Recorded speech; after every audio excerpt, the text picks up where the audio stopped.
Remote First Nations communities face economic, social, and environmental challenges that threaten their future sustainability. One avenue to enhance sustainability and improve quality of life is to reduce or eliminate dependency on diesel-generated electrical power.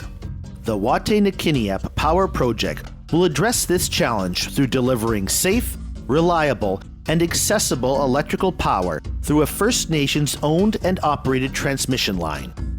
Grid connection will bring First Nation communities and their residents the same level of power service enjoyed by the rest of Ontario. Electricity is an essential service that is critical for the delivery of healthcare, education, nutrition, economic development, and the basic necessities of life. Because we are dependent on it so much now, it affects our food, it affects our health, it affects pretty well everything that you guys take for granted down south.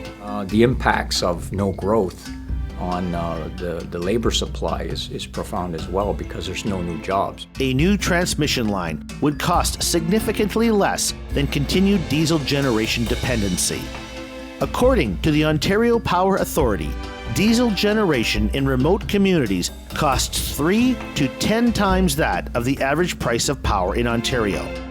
The cost of diesel for remote First Nations communities in Ontario is over $68 million a year, with substantial additional impacts to health, safety, and the environment. Many communities are constrained in their electrical capacity, and adding new homes and businesses to the existing diesel power supply is not possible. Many remote First Nation communities are experiencing significant population growth, and the demand for new housing by young families is reaching crisis proportions. I keep hearing that we've reached that capacity already, which means that any new business buildings, any new development that happens, that's going to be impeded. We've got 2 and 3 generations staying in one house that's made for one family, so a 3-bedroom house might have 8 or 9 people in it, and a lot of them there's babies, and the overcrowding is just exacerbating.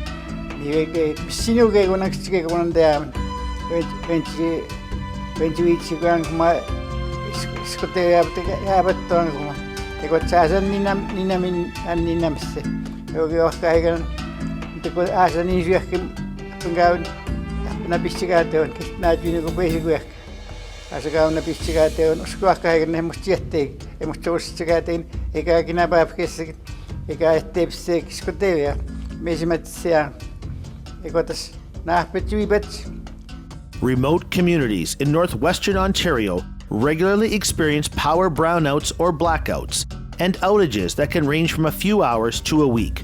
Schools are closed, community services cease to operate, and the community struggles to meet its basic needs. During the winter months, when temperatures can drop below minus 40 degrees Celsius, these outages can be life-threatening.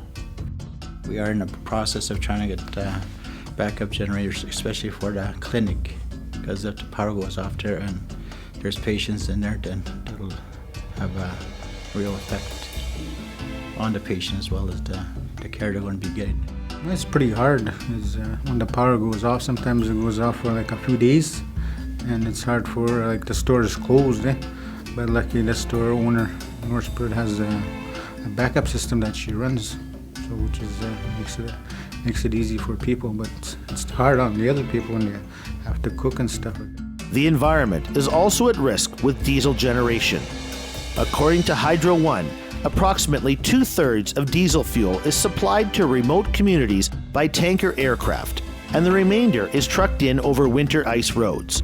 Risk of accidental spills, leaks during fuel transfer, or by leaks from faulty or old storage tanks are significant environmental risks. 1 spilt liter of diesel fuel has the potential to contaminate up to 1 million liters of clean drinking water. Even if you clean up the ground, the cleanup is never absolute. When you can get to where you are getting a track on you can estimate kahkeneisseke kun untanagatuan maatsun.